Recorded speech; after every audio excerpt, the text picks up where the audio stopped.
Hello, everybody. I have to believe you have some comics in your collection that are possibly not the most valuable, but are the sentimental books in your collection. I'm going to share some of the books that I have a strong sentimental bond to. And again, they may not be the most valuable books in my collection, but I really like them and I want to share them with you. So, hello, this is John the Comic Guy. This is episode 8. Today we're going to talk about books that have sentimental value to us. The first is this Iron Man, Iron Man number 1. It's interesting. So, back in the 90s, comic books really were taking a dive. If you guys have been collecting for a while, you know there have been ebbs and flows with collecting, and a lot of people now are saying a lot of doom and gloom about comic books. I don't buy into it. I don't believe it.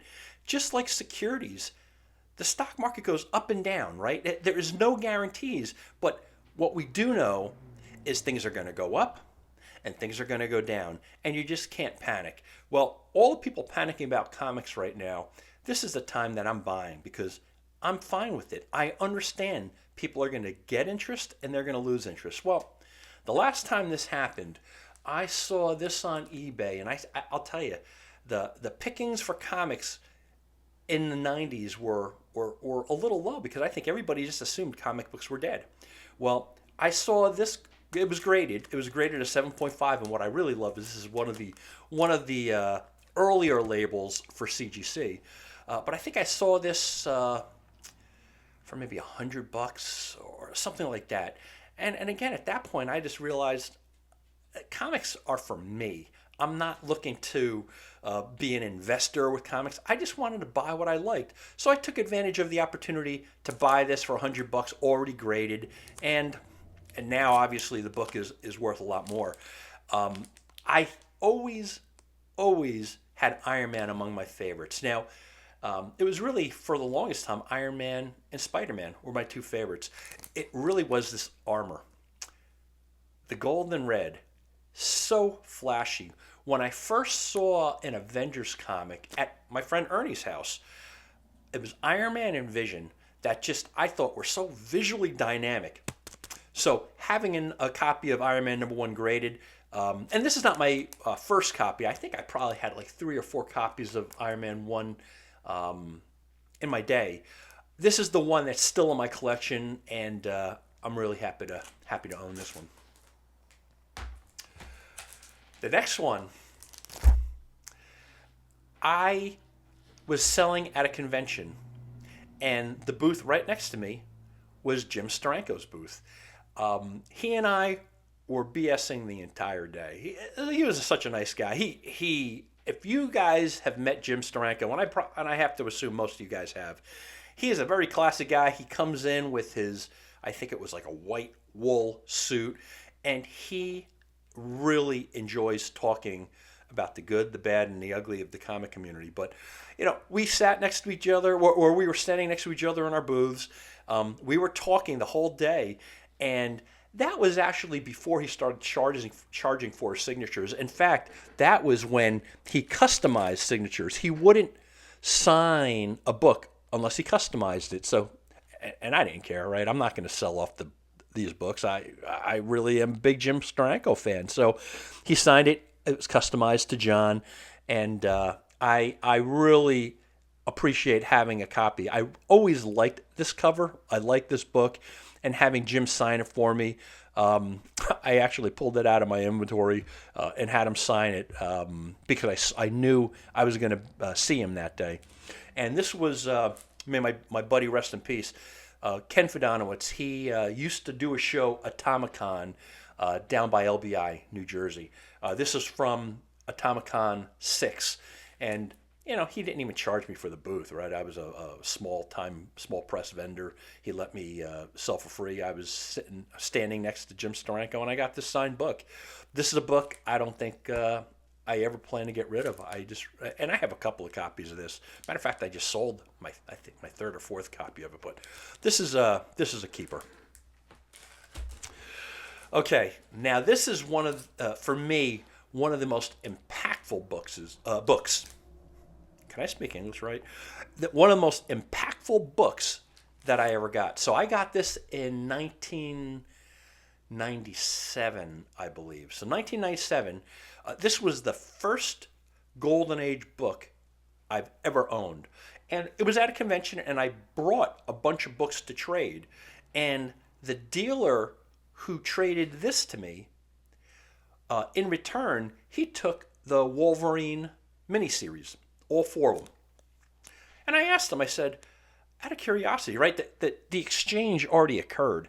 I already had this in hand, but I asked him, I said, can I just ask you, why would you trade me for a book in 97? I forget how old, maybe the miniseries, or that the 4 issues of Wolverine were probably 10 years old at that time or whatever. But I asked him, I said, why would you trade a Golden Age book for 4 modern books?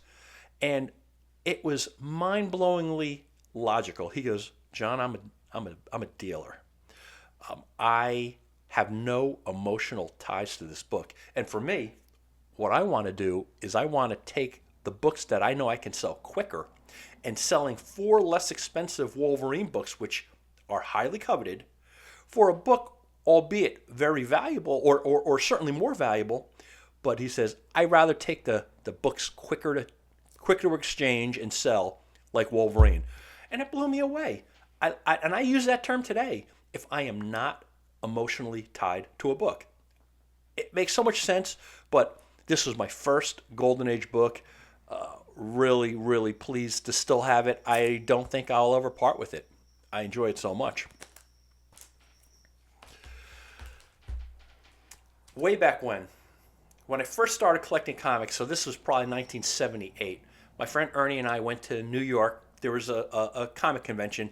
This was before it was called New York Comic Con. So this is not the copy that I'm referring to, by the way, but Stan Lee was there and signing books. And both Ernie and I, again, we had limited money, right? We didn't have a lot of money, but I was able to get a copy of Daredevil number 4.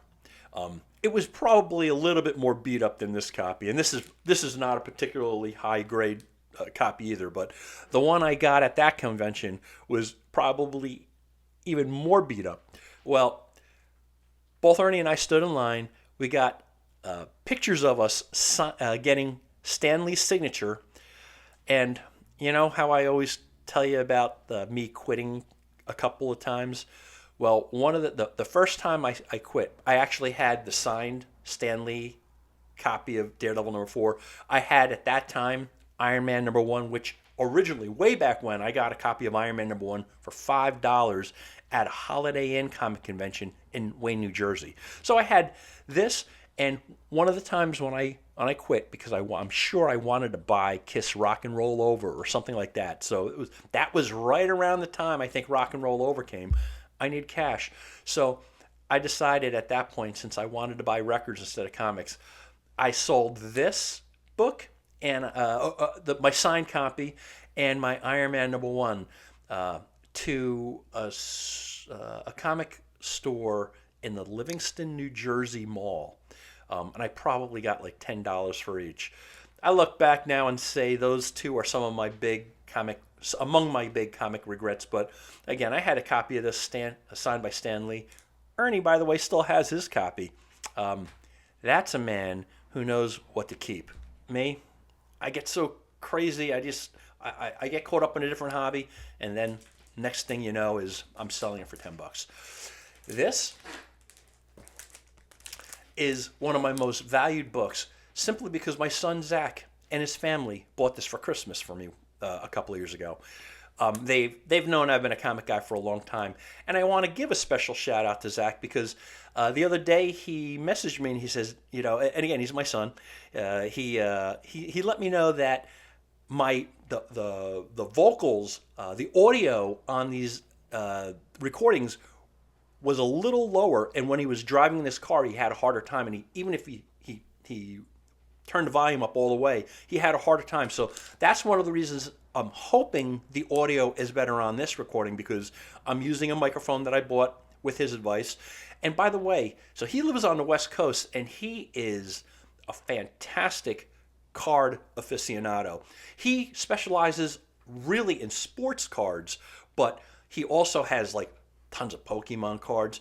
check him out. I'm going to put his contact information on the bottom of this.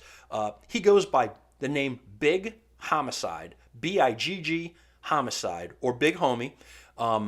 He is great with cards. And again, I don't really have a lot of interest in the card aspect of collecting, but I'll tell you, his cards are big. Far more valuable than most of my comics. His cards are insane. So give him a shout. If he has a YouTube channel as well. He does a lot of amazing reveal videos, which I'm hoping to buy a collection and do some reveal videos for you guys too. They haven't come up, but check him out. Big Homie, Big Homicide. I'll put his contact information down here. Subscribe to his channel if you're into cards, and if you need a West Coast contact. He's ethical. He's a great guy. So, again, check it out. This is a big book.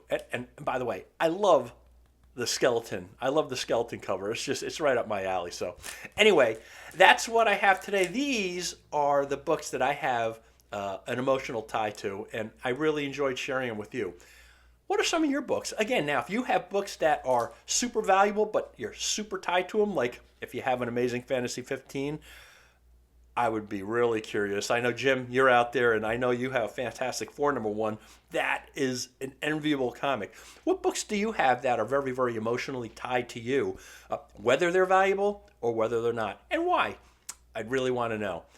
Thank you so much for watching once again. This is John, the Comic Guy. I love doing this with you guys, and I love you watching. So if you enjoy the content, I would again ask you to subscribe, or if you know any friends that are comic fans and you think they would enjoy the content, I would also ask you to please let them know about me, and perhaps they could subscribe as well.